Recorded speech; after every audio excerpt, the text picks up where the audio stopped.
Most people think that they have nothing interesting to say. They think that their life is ordinary. They think that they are boring. They think that their stories don't matter, but that's actually not true. What's really happening is that people don't know how to really look for the things that can become stories. So Ashley Renders here, she has been a journalist for years, and she has spent so much of her life asking questions to people, but it comes across as questions. It's not. What she's actually doing is she's drawing stories out of people in a very specific, strategic way. And now she helps other businesses do the exact same thing, really learn how to tell their own story in a way that makes people really invested and drawn to them. And so I'm so excited to have Miss Ashley Renders, the queen of stories, on the School of Sales podcast. Thank you. I'm so happy to be here. And I genuinely have so many questions about stories because I'm in my story era. I have so many questions for you. Yeah, so we're just gonna yap. It's gonna be so fun. Yeah. So, the word story, I have so many thoughts about it. I have so many past experiences of it. I started in 2014 with considering like network marketing. Okay. And almost every time I would talk to someone who wanted me to be on their team or sell their product, they would start with, let me tell you my story. I know exactly what you mean. And it would just be this long tale. And so whenever later I'd get into, conferences and, masterminds, and people are like, your story. And I'm like, ugh, like, I don't want to be that person that is like pushing my story onto people who really don't care about it in the first place. It's like our first interaction. They're like, let me tell you about my story. So I think I'm confused or unclear of what even is a story, how to use it, what is the misunderstanding? Because I clearly have some misunderstandings here. And I just want to get schooled on what a story is and how to really like collect a bank of them. Yeah. Okay. Well, I have so much to say about that. What I've learned from you and the Sales Girl framework is really what you're talking about is when you're in a one-on-one conversation with somebody. And what you need to do in those situations is ask about them, right?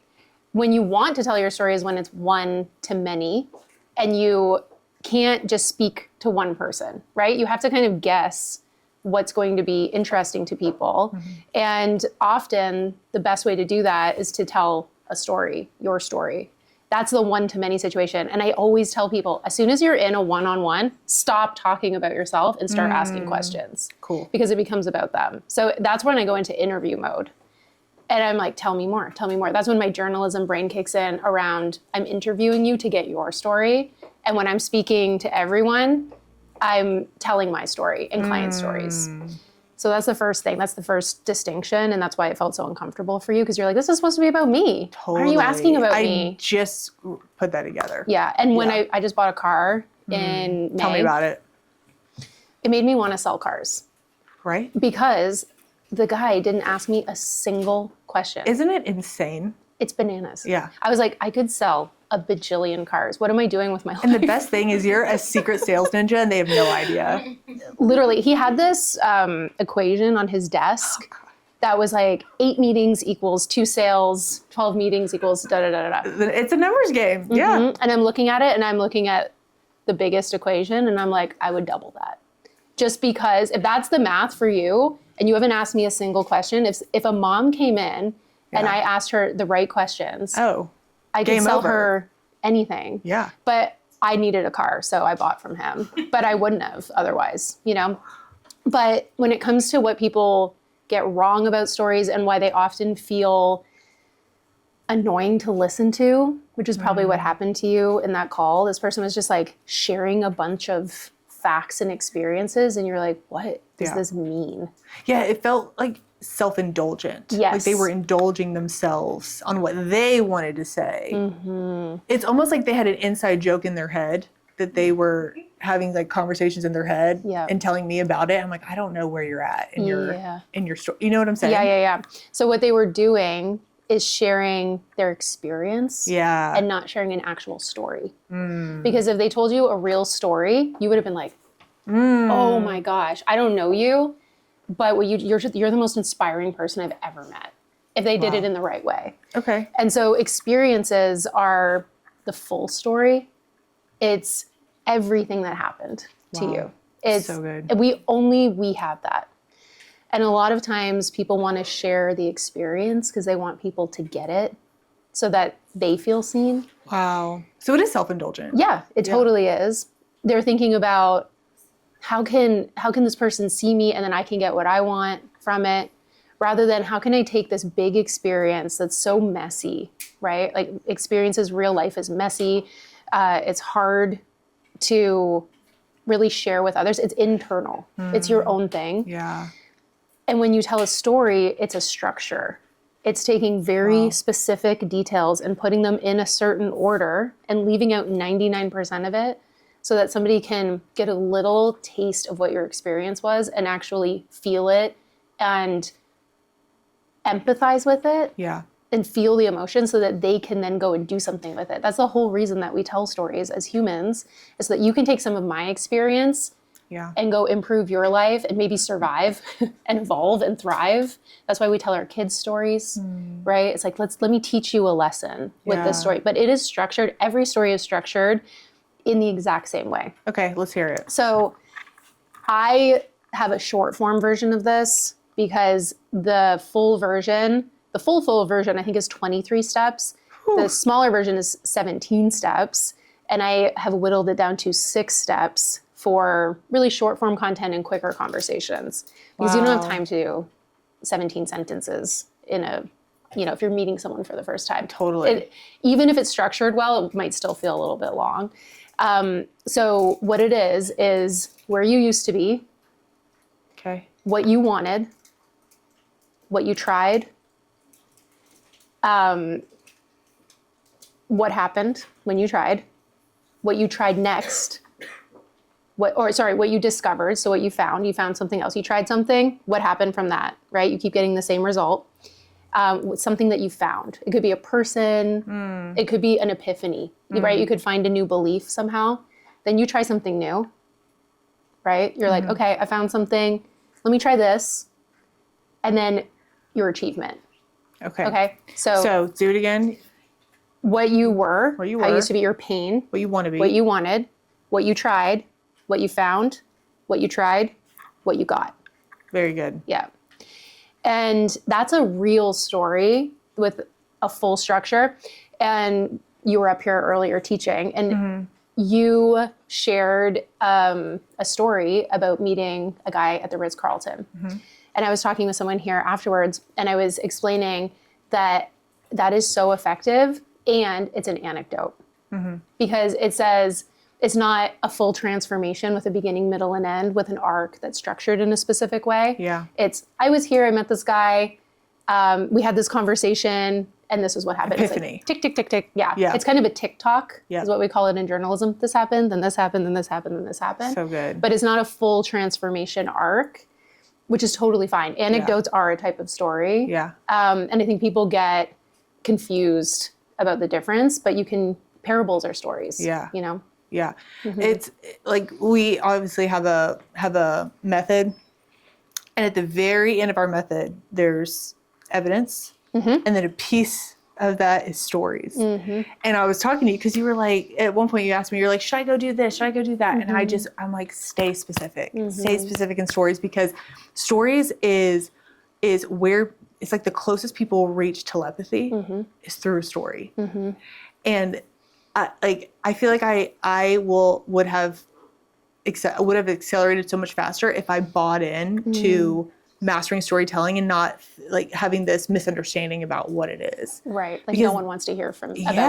Yeah, because that telepathy, that's when you can break into those beliefs and change them. 100%. That's actually the only way. Yeah. Because it's through that subconscious. So I remember you saying in September at Sales Mastery Live, you can't just take someone's belief from them. You have to hand them a new one. You trade. And what I heard and thought immediately was, you can't just take someone's story. You have to give them a new story. Because beliefs are stories that you tell yourself. 1,000,000%. And so the best way to break a belief is with a new story. And because stories allow us to feel empathy, like oxytocin is the chemical that helps us be empathetic. Wow. And so empathy is when you step into someone's shoes and you feel what they feel and you understand what they understood. And so you can actually have that new belief. It's really the only, like, have you ever had your belief changed with facts? Never. Never. Never. You're like, okay, you know. It almost feels argumentative. Yes. Like, and it is. why are we arguing right now? Yeah. You're making an argument versus telling a story. Ooh. Yeah. That's so good. Okay. When you just said oxytocin, you said oxytocin makes you what? More empathetic? It allows you to feel empathy. Okay. Yeah. Is that why when you become a mom, you be changing? You see, I know for me, I see a child and I just will start crying because I make up a story about them in my mind. And I wasn't like that until I had kids. And you know what that makes me think of? Like how important life experiences are. Yes. For stories. Yeah. Now, I am psychotic about getting people to develop an arsenal of stories with their own life. Yes. Yes. Can we just talk about that for a minute? Yes. Well, what do you think? Do you think that some people have more stories than others? I think people, what do you mean? Say that in a different way. I think that, okay, I do think that some people need to get out and live their lives and have more failures that they can talk about. But I also believe that everybody has the stories. Like people, like some people don't have more stories than other people. They are just better at looking for them. Okay. And having the lens, because you can't live on this planet. I mean, technically, I guess you could literally live in a cave, but you're having experiences every day. Okay, so can I tell you my thoughts on this? Okay, so I can get into caves so quick. Me too. So quick. So y'all want to know what I'm learning about myself right now? Yes. Would y'all be interested in that? So I'm learning how anything that does not feel like it's bringing me like production or momentum, it feels like a threat to me. Okay. I feel the safest when I am busting a move, baby. When I'm up here, when I'm doing my research, that is where I feel the best. Okay. And anytime the idea of doing something like we're going to Disney and I'm kind of like, I want to go, but I don't. It's going to be kind of like a lot of going, preparing for it. And, when I'm in Disney, it's like not a vacation. Let's be honest. It's a trip. And I'm like having to like hype myself up to get out of my cave. Yeah. Okay. Yeah. And so it was so interesting. So I'm working with my coach and I was telling them about my ice skating venture, and I'm like, well, there's a public skating, thing on Tuesday at 11:30 and I have it on my calendar. I'm already talking myself out of it. I'm already like, it's too far. I have Ashley's event. I have a webinar that I'm preparing for, this and this and this and this. I was like, I've already talked myself out of it, literally. And they said, hey, you need to develop the discipline to recover. Okay. Basically the discipline to get out of your cave. He said, just like people who are trying to start to work out, they talk themselves out of it. Wow. It's too cold, it's too hard, it's too whatever, and then they don't go. He's like, you are the opposite. You need to talk yourself into not doing. I didn't go, y'all. I actually talked myself out. I was driving in traffic and I turned around. I was like, this is stupid. It's 30 minutes. I'm going out of my way to go. My kids are go 30 minutes. This is ridiculous. I turned around. Wow. I talked myself out of it. Wow. And I just can't believe I'm like watching myself do this, and I'm like, I shouldn't be doing this. Like I'm supposed to be having life experience. Like I feel what's going on, and I drove home, and I was talking to my coach, and they were like, hey, every time you step out of your cave and prove to yourself, like, hey, this was safe. You were safe. You're good. You're building that wiring. You're building that wiring. You're building that wiring. So I'm not saying go to the Ritz-Carlton. I'm not saying go, get a private jet, even though it'd be fire. What I'm saying is like get out of your habitual cave, because I can find a story in my cave easily. I'd be, oh well, this happened. And like I was in my cave and I made a story about my Sarah Blakely and Brooke Castillo frames. I made content and it was great. But that was the day that I turned around. Yeah. So this is something that I'm really passionate about. I'm really working on. It's like Courtney is coming with me to ice skating tomorrow, and thank God, because I probably wouldn't go. Like I'd probably, talk myself out of Yeah. it, but now she's kind of accountability for me because I just really am trying to develop this discipline to have experiences, to have stories. It's a whole thing. And you're it's working, an identity thing. You're working on your creativity actively. Yeah. That's the reason to do it, I think, is that totally. it makes you more creative. Totally. And you were talking about how hanging out with kids makes you more creative. So I think there's ways that our brains can be kind of jarred to think differently. And it is productive to go and do something that makes you more creative. I got to sell myself on it. Yeah. Majorly. Yeah, okay, I have questions for you then Okay. about that. Sure. So you've mentioned that you want to have the identity of a creator. Majorly. What does that mean to you? Yeah. Which, by the way, that process of like turning around, that, in my opinion, is what people go through when they are trying to become someone different, regardless of who that is. So I think that's a good picture for everyone to have of, okay, they're trying, but they turned around. And it could be what they're eating, whatever. So this new identity of a content creator, that is what I am on in the messy middle of becoming that. I see myself as a CEO. I see myself as a salesperson, as an entrepreneur, as content in terms of what I did today. Like I trained all of you today, no problem. Happy to do that. It's the content like the outward content, not the inward content. Some of you know how much time I spend nitpicking my actual material. I don't ever nitpick my outside content. Okay. So what that means to me is someone who I think like, how can I basically like film my life today to post? Okay. In a way that aligns with Sales Girl, the ultimate point, right? Not just casual, but really thinking about how can I do this excellently that helps people win better. Okay, I have a follow-up question from that, but I want to point out the different types of stories that exist in business. Because what we started with talking about was a backstory. Totally. A story in the past that you can now structure retroactively, right? You know the whole story. You know the beginning, middle, and end. So you might as well structure it correctly so that somebody actually gets the lesson that you want. But there's the story that's evolving right now in real life. So good. And that's your reality show. I talk about the documentary versus the reality TV show. Okay, what's the documentary is like what has already happened. It's done. Reality. Yeah, it's in the can. It's like when you shoot a documentary, you're with them for a long time, but you have to decide the story's over. We're all going home. Where does it end? Yeah, we got to go home. We got to edit this thing and turn it into something. So good. And then people are going to watch it. So you have like two versions. You have your documentary and your reality show. Yeah. And that is who you're being now. Wow. To me, that is more important. Reality show? I think so. Okay, why? I mean, it depends on what you're doing. When you're teaching and you're on stage, when you're doing kind of what you and I are doing, we're doing podcasts, you do need those backstory moments. They're really important. You need them for sales conversations. You need them as evidence.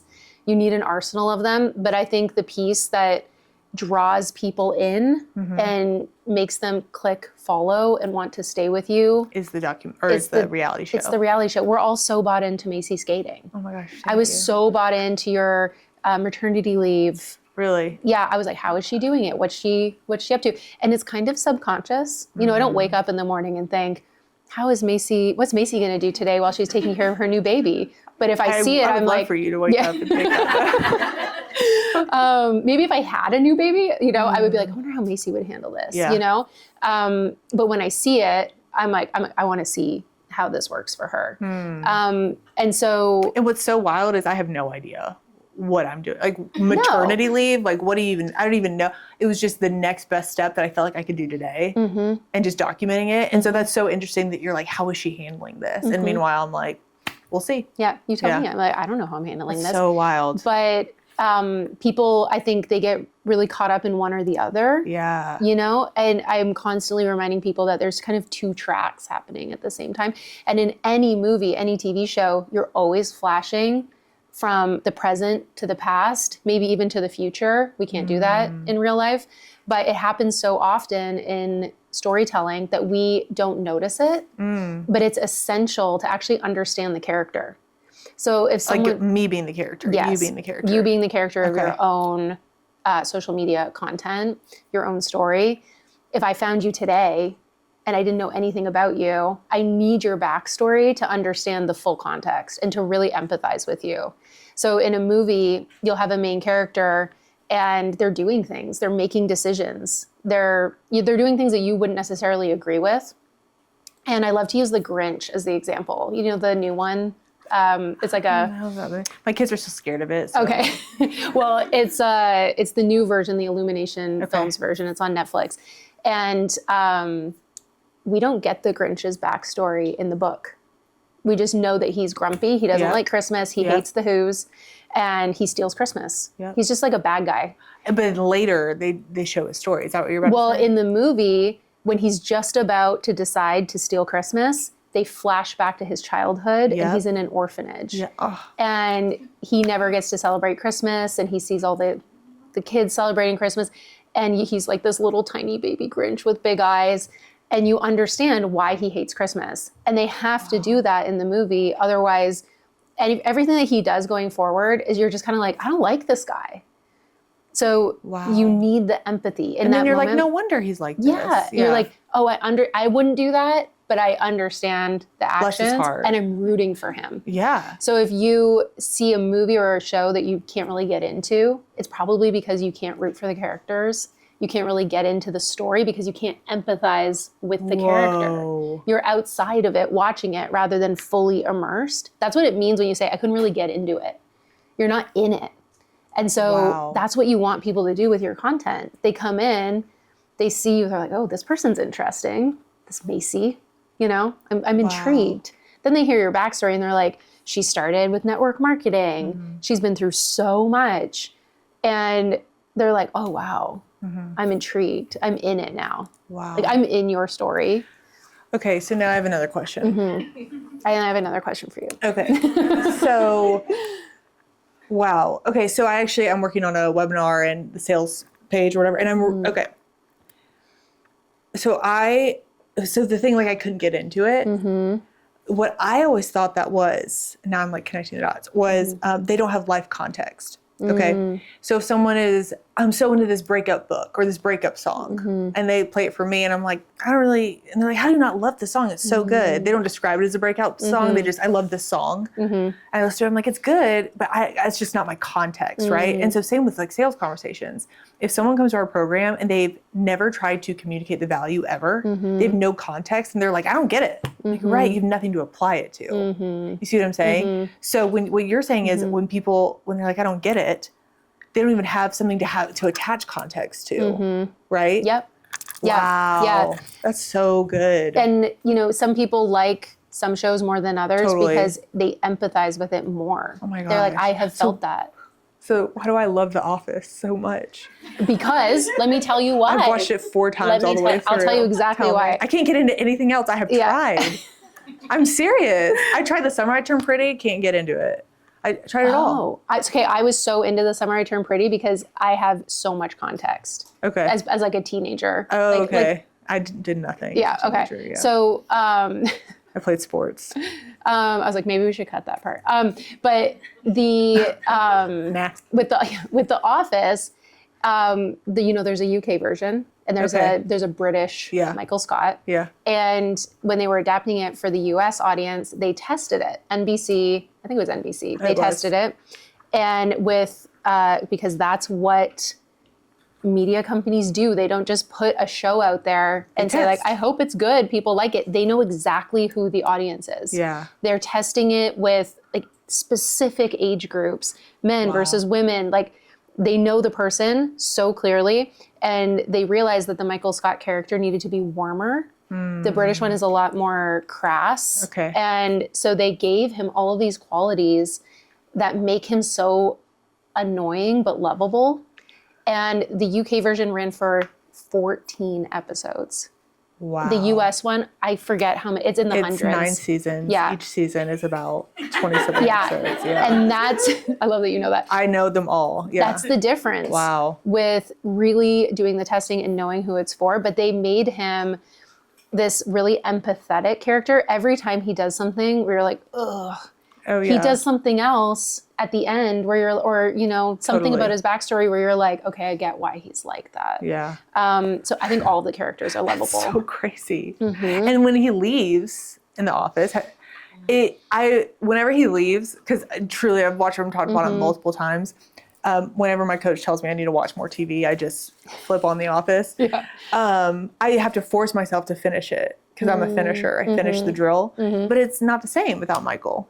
No. You know? No. And how much do you root for him when he finally falls in love? Oh my gosh, so much. Yeah. So much. Because you want him to have love, because you understand all the way throughout that he's just been lacking love. Yeah, it's so good. Yeah. Wow. Okay, I have a question for you, Okay, though. what you got? Okay, so I know that you want to identify as a creator and that you want to show what it's like to be a sales girl. You want to show the payoff of being a sales girl.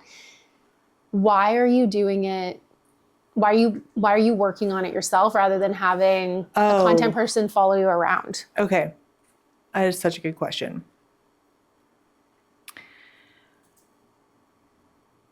So it is insane how, so a goal of mine has been I'm trying to decide how much I want to say. Okay. So I just said that how outside things can feel like a threat to me, right? So like an email can feel like a threat. Yeah. Someone giving me a form to fill out, I'm like, it's a waste of my time. You know, I like feel that kind of stress. Anything that isn't production for me in the business, I'm like, that's not for me. I almost like freak out about it, okay? And my goal has been, when I had the baby, I had a lot of time to think. I'm like, okay, I want to work on being mentally close to everything. I don't want to, because I would think, okay, I got to get rid of this so I can stay on my game. I got to get rid of this so I can stay on my game. Get rid of the threat so I can stay on my game. And now I'm like, no, what if I can keep this and stay on my game? What would that look like to be that kind of leader, to handle that? Like, you can have both. So I'm like, okay, what does it look like to be the person that just can handle it? So I've been working on being the person that is mentally close to things, mentally thinks about it, can get a question about something, and I'm like, I can answer it. I know where things are. Does anyone else like not know where things are in their business? How do you even log in? I hate that about myself. I want to be the person that's like, this is how you log in. This is where you go. This is how you do it. I want to know. And so the only way to get to that point is to get lean, like to get lean and to get close to it. When there's all these people, it keeps me further away from it, and everything gets diluted. The command chain gets diluted. People are asking questions. I don't know. They don't know. And I'm just like, okay, enough. Enough. We are getting lean, we are getting mean, and we're getting trim and fast. And so content was one of those things. I was like, okay, I'm getting the content because I told you I'm editing. I sat back there, I was pumping and editing. I edit everything. Crazy. Yeah. I love that you're doing that. And what I'm finding so many places for improvement. I'm finding how I could do it better. I'm finding what I want to do tomorrow, and it's giving me ideas. Like when I go through the process all the way through, it clicks. We have a couple of film guys, and one of the guys that we will work with, his name's Trey. We love him so much. He has a lot of like back content for us, and I was asking, because I gave him something very, very specific, and we were having to go back and forth a lot. And what I noticed about him is like when he has his own vision, and I tell him, hey, here's the ultimate result that I want, and he does it, it's like perfect. It's perfect. He just sees it. And so when I'm like, okay, you do this, like you do the funnel, you do the social content, you do the ads, you do this, and then everyone figure it out. It's like so clunky. So we got rid of all of our contractors for marketing. We hired an in-person marketing Right. Already 1 million times smoother. Amazing. I'm doing the content. Yeah. Court and I are kind of going back and forth. We're leveraging. So what's basically happening is I'm kind of just going on the fly. I don't have a single plan. Like I said, hey, I told Emily, I said, hey, collab with me when you post that. She's like, oh, we're posting that for the podcast. I'm like, whoa. Oh yeah, you got to plan ahead sometimes. Like I forget that people do that. I'm just like posting, like borderline manically posting. And Court is saying what's poppin', and then she will do a carousel and just repeat what I said. Cool. I Leverage, love that. you know? Yep. And those carousels, she'll say, hey, just send me a selfie of whatever you're doing. I have no idea what she's about to use it for. Yep. So I did one about journaling. Or I don't remember. I had like no makeup on, my hair in a wet towel. Oh, I love that one. And it had like 1,000 likes. Yeah. Okay. Yeah, it was a good one. Girl, if I would have known, I might have done a different picture, but you know, Your skin was amazing. But I think that's why I did so well. Yeah. So it's almost like the more manic, casual, right here, in the moment feeling it is, the more effective it is. 100%. And when it's so far away, people like, they just plan. And they're like, okay, this is going to be our post schedule for the next 90 days. I'm like, no, girl. that hurts me. Girl. And people can feel it. They can feel when you're far away from it. It strips the messaging down. Yes. And I'm not saying this is going to be like this forever. I'm just trying to get back in my element. And it's really helping me. But I will say, like when I was on maternity leave, just posting, it was way easier than when all this other business stuff starts to come up. Yeah. And so I really have to train myself. I'm like, okay, I'm the content creator. Like, yes, I'm a CEO and I'm a content creator. So my goal is to get to 80% of my time doing it. So 80% of her time creating content. When last year I probably spent 5, if that. That's how drastic the difference is about to be. I feel like people need to hear that. Yeah. Everyone needs, like all business owners, CEOs, everyone running a business, an accountant, a lawyer, whoever it is, you know, if you need to be spending more of your time, I'm not saying 80%, but we think, oh, these, you know, all of these super successful people, they just have the team doing it for them. They're handling all these other things.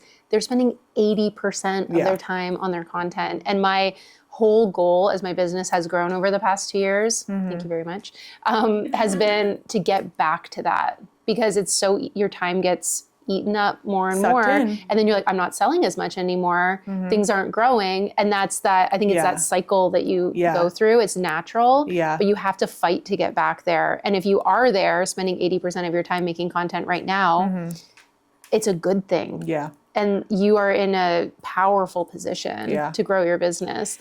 But I'm curious for you, we talked about camera apertures earlier today. I was like, well, what's that word? Like, what's an aperture? Yeah. But in cameras, there's a little circle. It opens and closes. Gets bigger and smaller based on how much light there is in the room.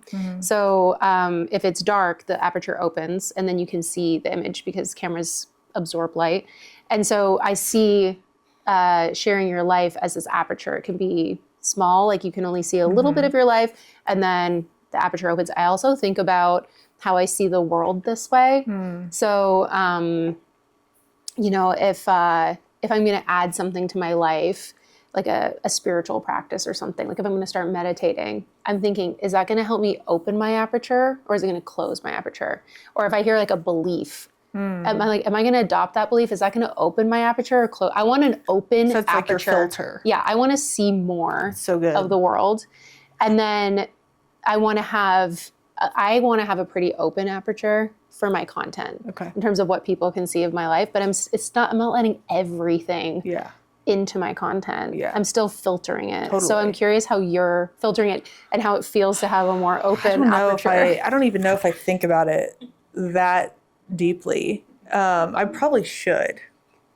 Well, so the way I think about it, and I will say so my kind of filter, I will say this. My filter is if I'm kind of nervous to post this, I should. Does that make sense? Yeah.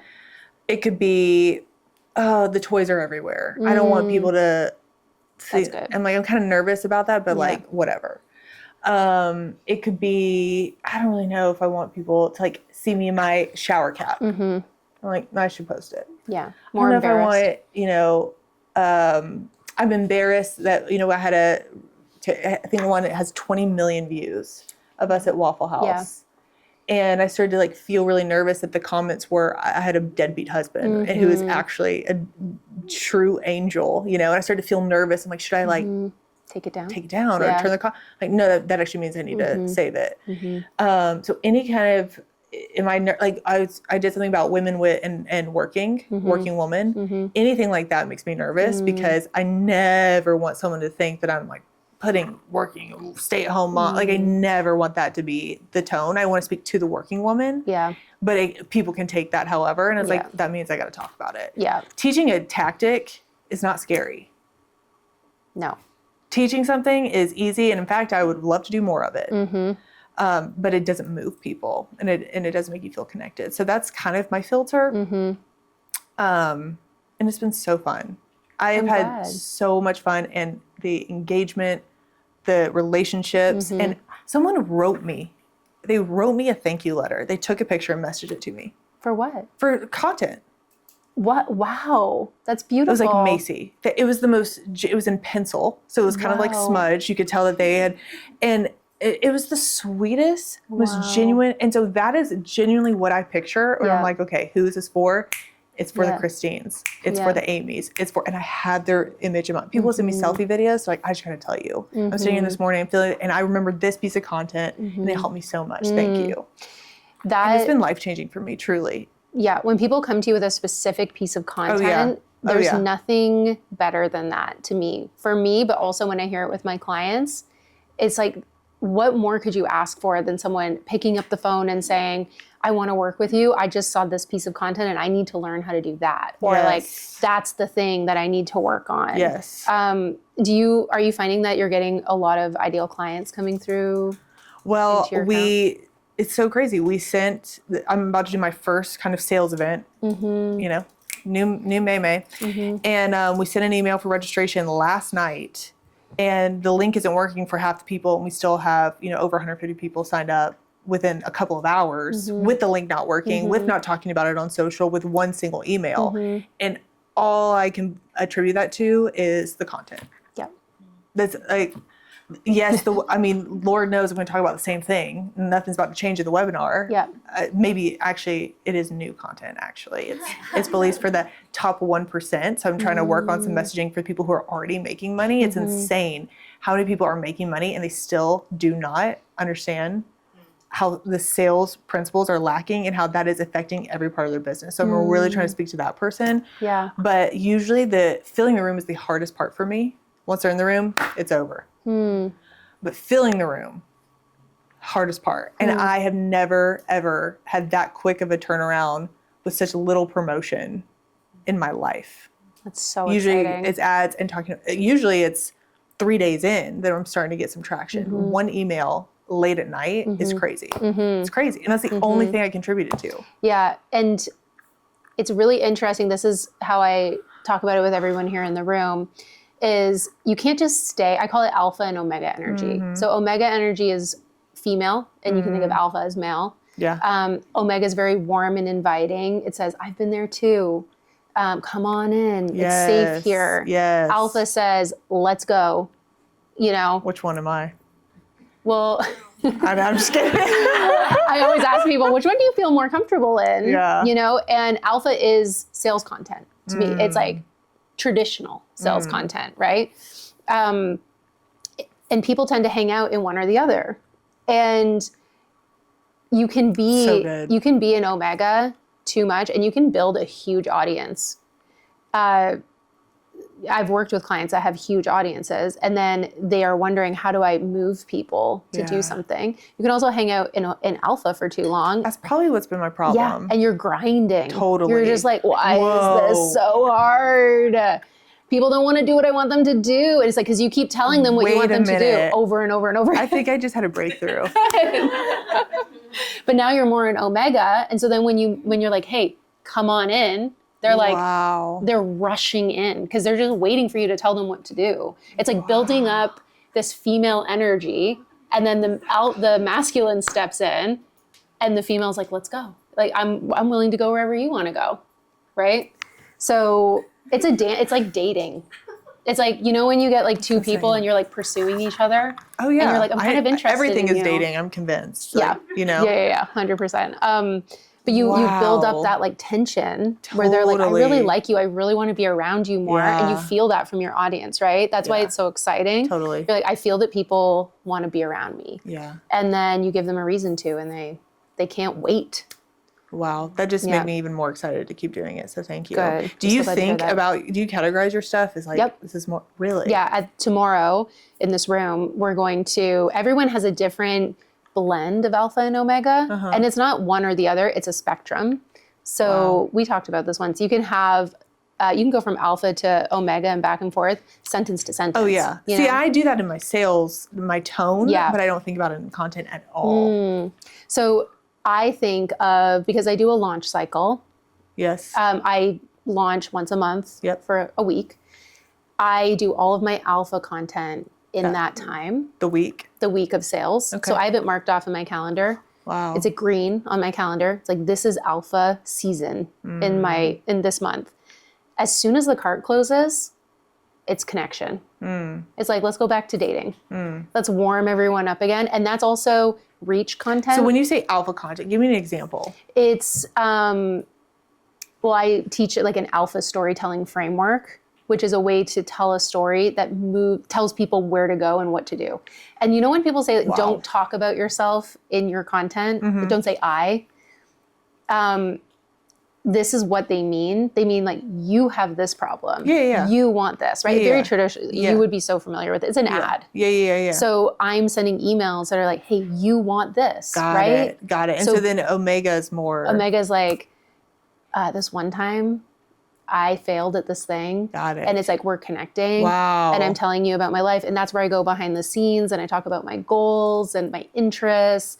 And that's like traditional influencer kind of content. Totally. And then I start moving into like education and beliefs and that kind of content. To transition into omega, alpha. Or alpha, back to alpha. But some people, like Bree, who does color analysis appointments constantly, right? It's always open. Oh, that's a good question. She could do like connection one day, education the next day, sales, and then connection. Would you ever tell her to do it in a weeks? She's tried it and it's gone really well, right? Yeah, it's almost like it needs. Yeah, it's almost like you need time to let it build up. But it worked really well for you. You've hit all your goals. Cool. Yeah, that's awesome. I mean, you've seen a big. She's booked out. She's being modest on TikTok. Let's go. Yeah. Come on, I'm not surprised. Viral this week, but let's go. I'm about to go find you.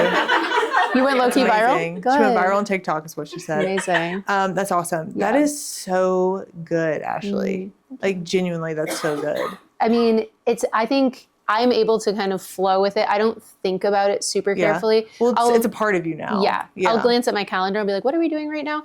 But I think people really want that kind of structure to know, am I being a more influencer-y right now and sharing my skating journey, or am I trying to close a sale, you know? And I think I learned this from you. I will also change my podcast topics based on where I am in my launch cycle. So it helps me be like, oh, we just closed cart, so the next podcast is going to be a connection one. So then when I'm planning it out, I can see what the topics will be. Wow. That's a cool way to just categorize your brain. Because your brain, here's the way I think about it is, you know, you have like a dump, like you dump all the toys on the ground and then you're like, okay, I'm going to just pick up the magnet tiles. It helps you just categorize. Like, I'm just going to do that. And it just relaxes you to be able to think in a thread without going crazy. So it's really helpful. Yeah. I want to give people as much as possible ways of thinking about stories that can become second nature and can be installed and run like So I actually software. want to talk about this. I want to talk about how to find stories in your ordinary. Yes. Yeah. I would love that. I heard a journaling prompt. I know you know this. It's like 1 or 2 sentences. It's from a book. I can't think of the book's name right now, but it's 2 sentences of what was a story-worthy moment for you today. I think the book is called Storyworthy, or I can't remember exactly. I don't know. I'm like, that is so brilliant. I don't do it because I'm so tired when it's time to go to bed. But in my mind, I'm like, that would be such a good practice to start to train yourself to find these storyworthy moments. Yes.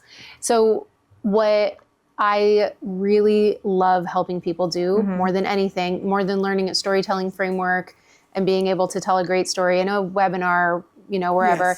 I love teaching people how to put on glasses that helps them see their life through their ideal customer's eyes.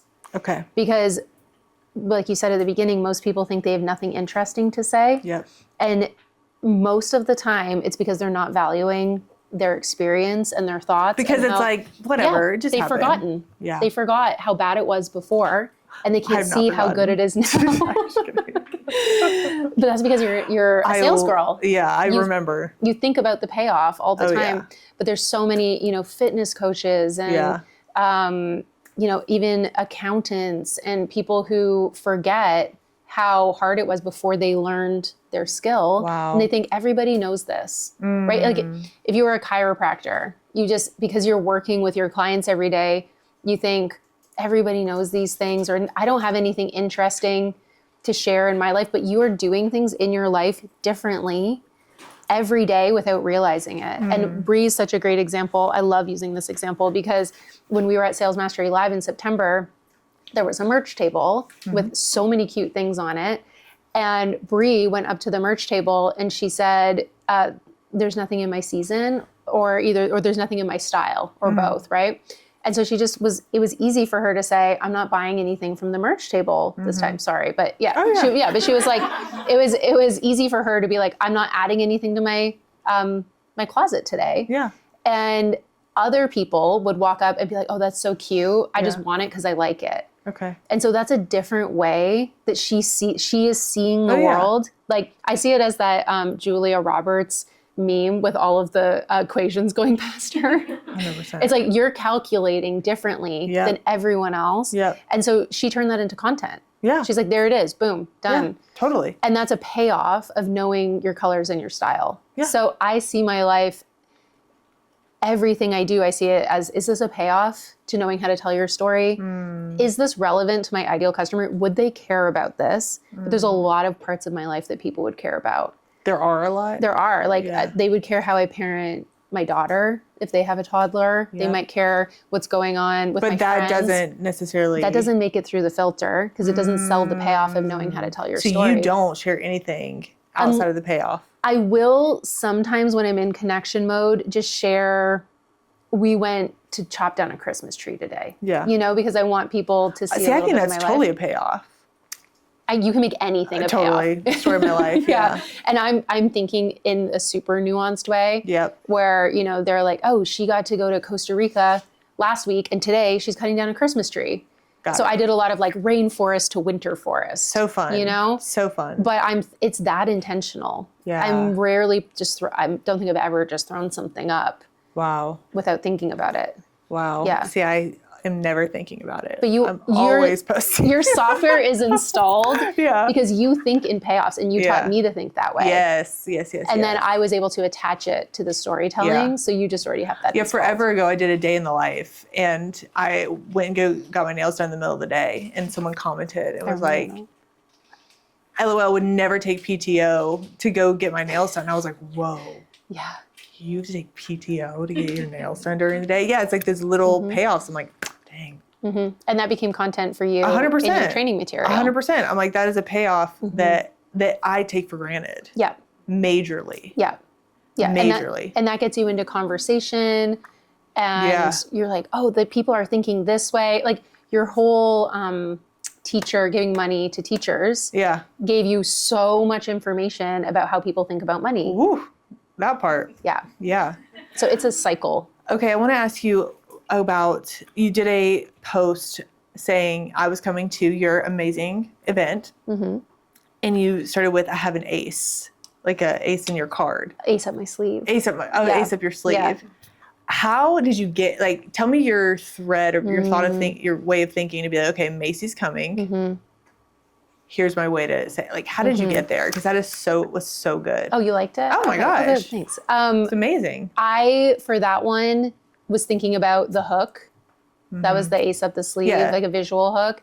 And then I'm pretty sure I did it. But how'd you get to ace up the sleeve? I was just thinking, what could I do that would be would stop the scroll? So you started with visual, not the ace? With that one, I was just thinking about the hook. Okay. I was just like, I need something.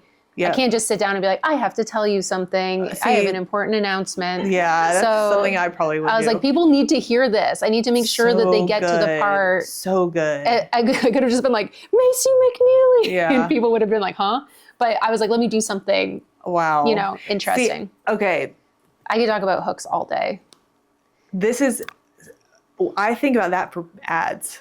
Oh. For content, I'm just like, la-di-da, you know? But for ads, I'm like, what can I do? So I need to kind of merge my two mental lanes. If you did, it would be insane. Yeah. So your content that's gone viral is very shareable, relatable kind of content, and that's why people are sharing it. Yes. It's kind of controversial, so they're commenting on it. Your other reel that went viral was about becoming unrecognizable, and and people were like, you know, that is a hook in itself to be like, what does she look like? You know, they want to look at you, but the one about you at the Waffle House is more just controversial. And so there's different...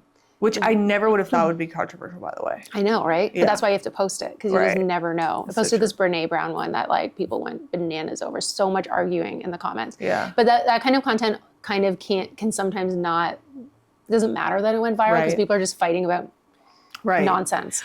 So I was this guy was showing his content funnel. His how he thinks about it. Yeah. And he does like fitness, communication, all that good stuff. At the very top of his funnel, it was like food reviews. Because they're controversial? No, it's just people just watch it. Right. Because it has nothing to do with down here. Yeah. But it reaches people. Right. It's his reach content. Yes. And so I've been thinking about like maybe it's ice skating. I don't know. But I'm like, well, maybe I'm going to start doing food reviews. Every time I eat, I always film myself eating. That's B-roll, it does so much better. I have no idea why. Series are really good for that. So if your skating series would be perfect. Yeah. Oh, give me some advice on my skating series. Okay. So I love the skating series because it's tied to the payoff of being a sales girl. Okay. Whereas doing a food review isn't really, right? Okay. So I can make it. Yeah. If I had to. Yeah. You could. Rich, hot, and happy. Yeah. You could be like that. What you eat makes you hot, you know? You would call it your rich, hot, and happy series. You could do a rich, hot, and happy series. Yeah. Nobody even think about it. It's on camera. It's hers. Yeah. It's mine. Yeah. Yeah. Rich, hot, and happy in 60 That days. is so good. There you go. Okay. So there's one. So, and ice skating can be part of it. What you're eating can be part of it. Your creative, the artist way can be part of it. Coming back from maternity leave. Man, yes. And So, but you, okay, here's my. I need to pay you for this. This is so good. No, it's good. Thank you for teaching earlier. That's our exchange. Okay, deal. But my advice would be to always start it in the same way. So you're like, you need a hook, right? For the ice skating series, I would need a hook. Ice skating is going to be part of Rich, Hot, and Happy. Oh, okay. It's like the umbrella. Yeah, it's part of. So the series could go on forever. Yeah, it could, or you could be like, I'm going to be rich, hot, and happy in 60 days, and then, or this year, and what you do one already every week. Rich and hot, and richer, happy? Hotter, and happier. That could be really good too. Okay, but is that okay? Like I want to help them become rich, hot, and happy. Well. Oh, you want to do like an education series on I don't know, but I've already thought about doing a YouTube series on Rich, Hot, and Happy. I've never thought about it like in short form. Yeah, it's so fun. So you could call it your Rich, Hot, and Happy series and then be like, hey, I'm Macy McNeely. I have a X $1 million business and I'm on a mission to become richer, hotter, and happier in 2026. And that's your second sentence always. I'm on a mission to become richer, hotter, and happier. You could be like, I'm already pretty rich, hot, and happy, but I want to be richer. People would be like, who is this person? And then you're like, one of the things that I'm doing is learning to ice skate so that I can be happier, That is so good. And then your other ones can be food. You're like, I'm eating differently. Here's what I'm eating to become hotter in 2026. And then the happier. I have all kinds of things. Then the first sentence has to be a hook. It has to be like, literally could be like, I'm already pretty hot, but I'm changing. But this is how I'm going to become even hotter in 2026. So when I get my mommy makeover, it'll just slide right in. Yeah. I was just kidding. I'm not though. But here's another tip with the hook that has helped my series so much is whatever you say in the hook, it will be different every time. Okay. So one that I did recently was I scaled my business without systems and I'm paying the price for it. It's really good. Thanks. And then I put on the screen scaling from 500,000 to a million in 2026, or Got it. scaling from 500 to a million, part 3, so Oh, that I they gotta keep up with know. the parts. Well, it helps them know that it's a series, Okay, and then they okay. want to go back and watch the rest. Okay, so tell me what the hook is again. I want to hear you do it. My hook that I No, use for for me. you. Okay, well, let's do ice skating. Okay. So you could be like, it has to create curiosity. Uh-huh. It has to have context. Okay. It has to be clear. And what was the fourth one, Neil? Just those 3? Clarity. Context. I thought there was 4. Oh, so it's the 3 C's. Thank you guys for reminding me. But it has to have, Good students. yeah. I just taught it recently. What you really want is the curiosity and the verbal hook. Okay. So but it's rich, hot, and happy is the hook for ice Well, skating. if it's going to be ice skating, you could be like, I'm a CEO who's learning to ice skate. Okay. And they're like curious, why? Okay. Why is this CEO learning? And then it's like, I'm Macy learning to ice skate? McNeely. I'm Macy McNeely. Then, but on screen, the text hook says, becoming rich, hot, and happy in 2026, part 1. So that's the context. Got it. So they Oh my won't get gosh. there until Someone write this down for me, please. that's because in the verbal hook, they have to wait Yeah. like 7 seconds to understand what's going on. Yeah. And they won't wait that long. So you give them a little bit of context, so and I'm it's clear. I'm CEO learning to ice skate, and then it's Rich, Hot, and Happy series, yeah. part 1. Hey, I'm Macy McNeely. Yep. I'm already pretty rich, hot, and happy. But I think I could be richer, hotter, and happier in 2026. So one of the things I'm doing is learning to ice skate this year. Or you could say one thing I'm doing is becoming more embarrassed this year. And one way I'm doing that is by learning how to ice skate. Wow. And then you just kind of like So take it from what's up there. with your nice camera? I can tell when you use your nice camera. Why are you doing that? Why are you making it hard for all of us? You have the same camera. I do not want to deal with that mess. Low barrier to entry. Well, I'm just using a little DJI. Oh, is that it? Yeah. I'm not using my desk camera. Got it. No, I don't have time for that. Okay. It's also horizontal, and then you have to film so it I need to get differently. me one of those. Yeah, I think I saw one It's not bouncing mine. around. Okay. But I will get one. Yeah, you should get one. Okay. You just leave it in your purse. It's always in my purse. So good. Because I don't like filming on my phone because you need to use the back camera. I can't see myself. Yeah. Yeah. It's easy to transfer. Oh, it goes directly to your phone. There's an app. You just Amazing. download it. Yeah. Yeah. This is so good. I'm so glad that you're doing this work, and it is proof of concept to me. Yeah. Well, it's really just evidence that the way that I see the world changing. Well, is the correct. best part about what you do and what you help people do is you force them to go into a personal development journey. That's it. That's ultimately what's happening here. Because when I decided to be the content creator, I even made content about this. I felt like someone dragged me with handcuffs and handcuffed me to a bed and said, go on this personal development journey that you've never been on before. Buckle up, it's about to be hard. It's the hardest thing I've ever done.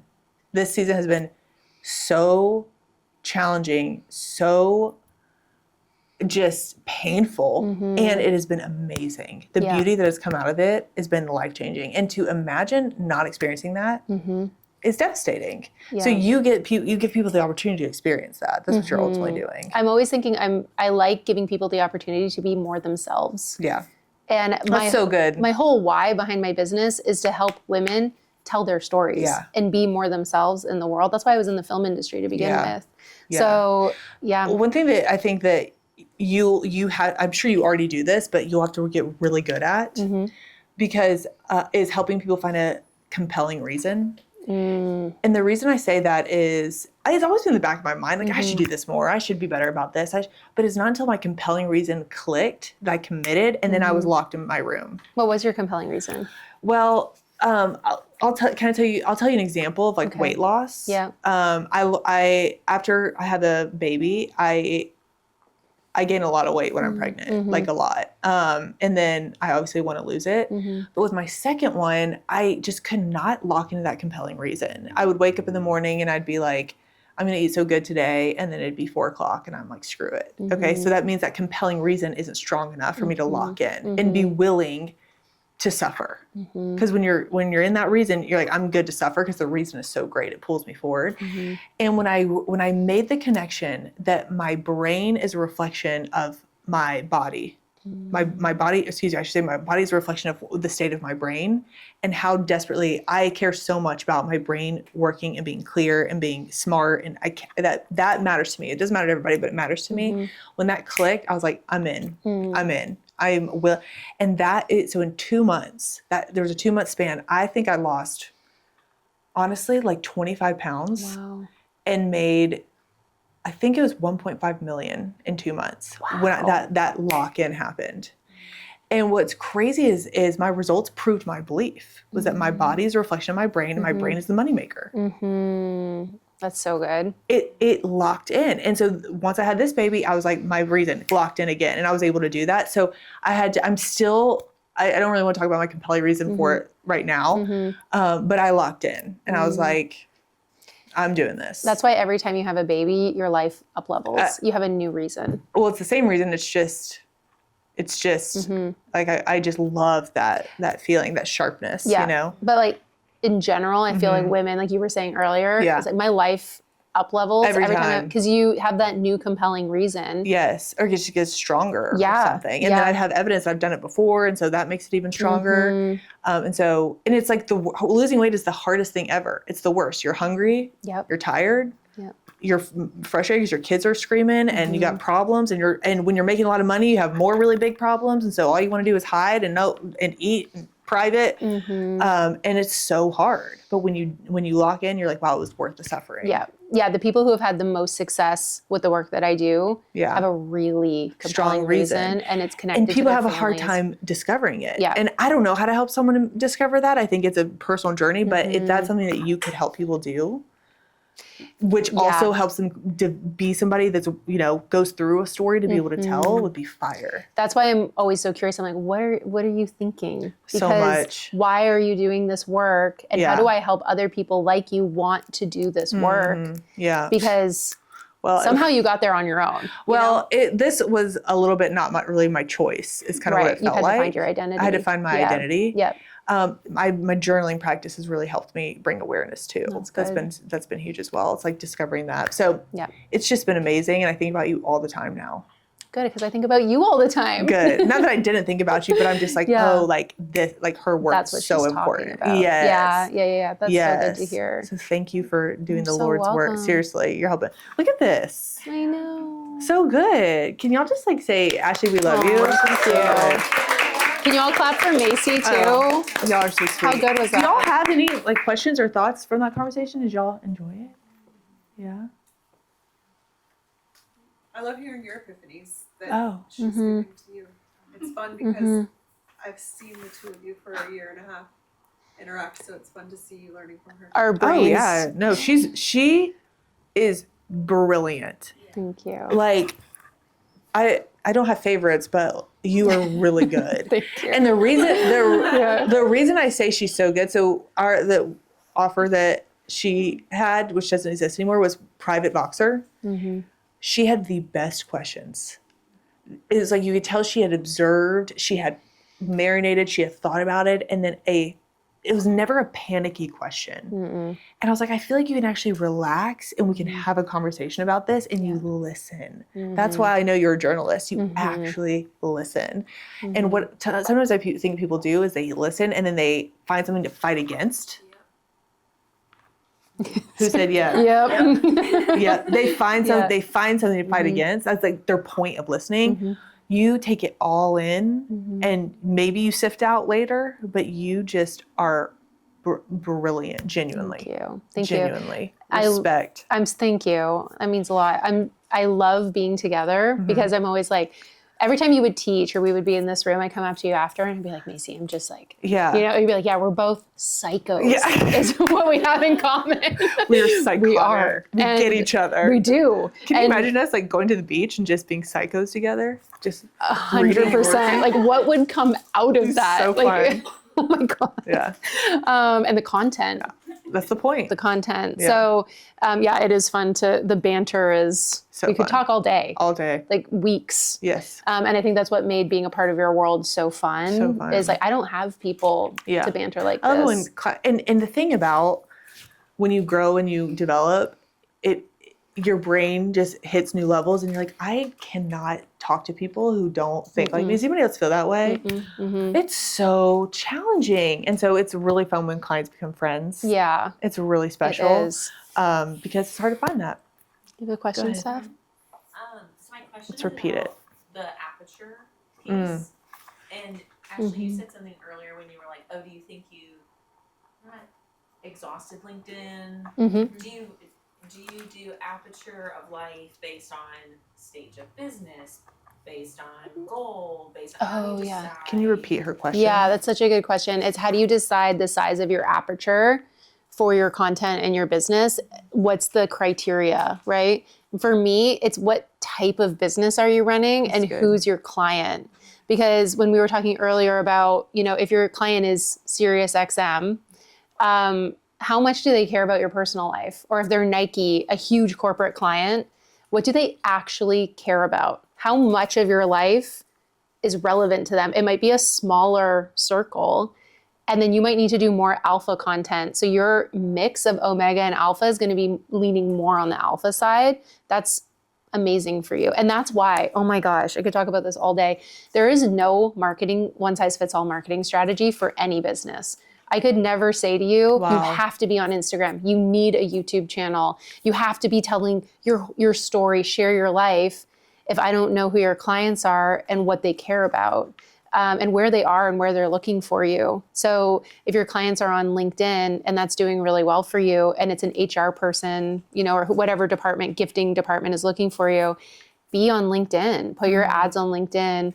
And maybe there's no reason for you to have an Instagram account where you're sharing your stories. I don't want you wasting a single precious second or dollar of your life. So that's so good. Yeah, that's why we spend the first, half of the day identifying what your destination is, and then we create a map based on the destination. You don't grab a map and then just choose a destination unless you're going on some kind of wild adventure that for no reason, right? I'll give you an example. Yeah. My husband and I went on a trip one time where it was a month long. This was when we were young. We had so much time.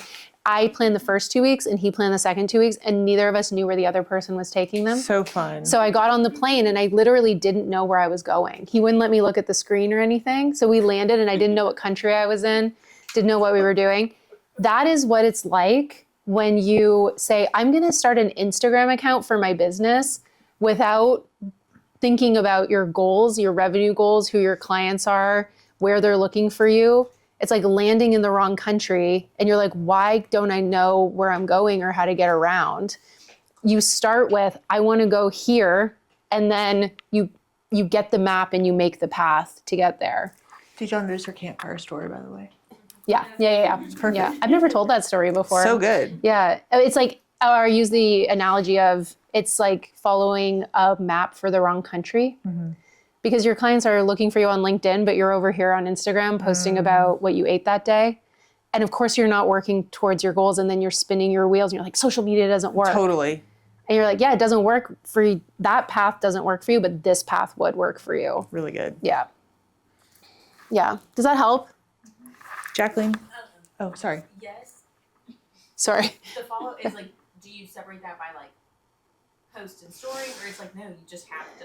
You just decide how much of your life your client cares about.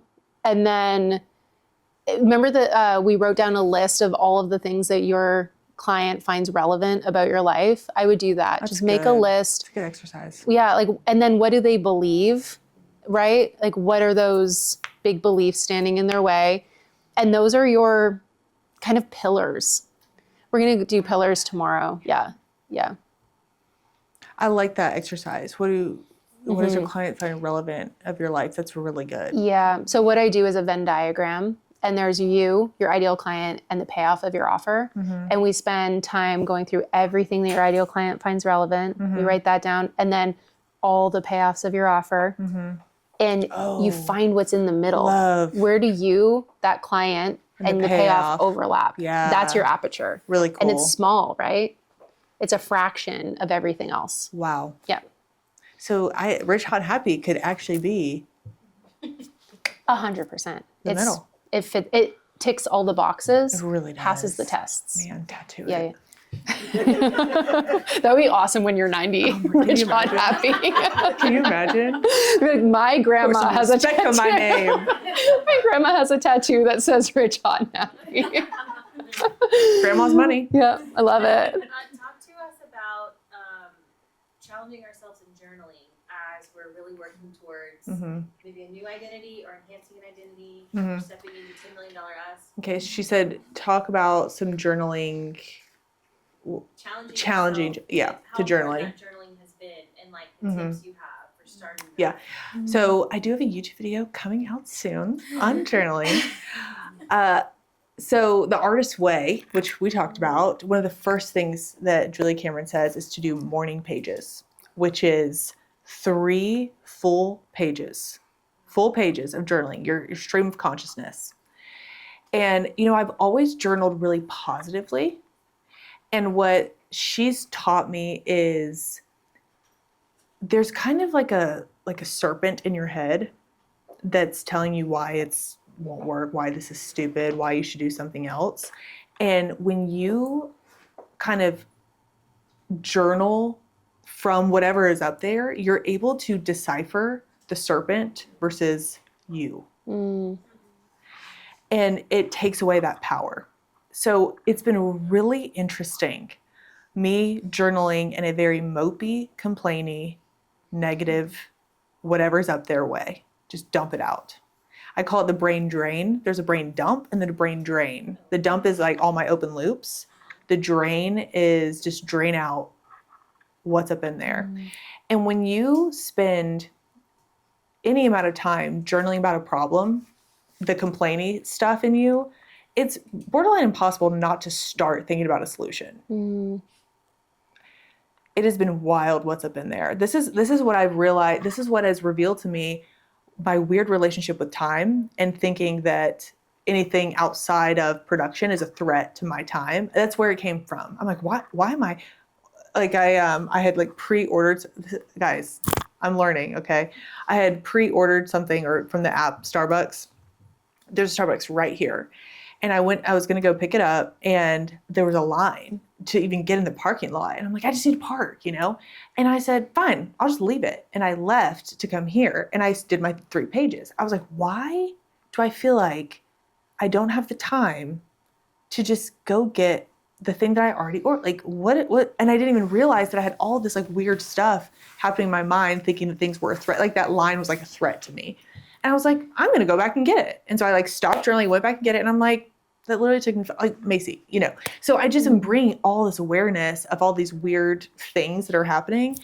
And what I'm finding is that it's helping me kind of increase my capacity to just handle, like I get all the bad stuff out so I can handle the good stuff, you know?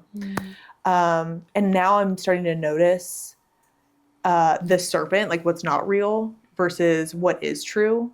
Just walking around. Like I don't even need to journal it as much anymore. I do journal every day, but I notice it just day to day. Whereas before I had to look at it and read it and be like, oh, like that's not true. That's not true. That's not true. But I can hear it now in my mind. And I'm able to be like, no. So it's been a process. I don't know much. I just know what I'm doing. And it's been very, very helpful. I'll add something to that because what we have in common is that we have both, I don't know when you started journaling. I just want to be creative, the artist's way. When did you start like writing in a journal? So my journal. In your life. Like I have a journal from when I'm 8. Oh, no. I have a framed one. I can't even spell. No. I have a journal that says sales training from when I was like 11. Okay. From my dad's office. Okay. So. But that's all I have. No, okay. I wasn't a journaler. But you have been for a while, right?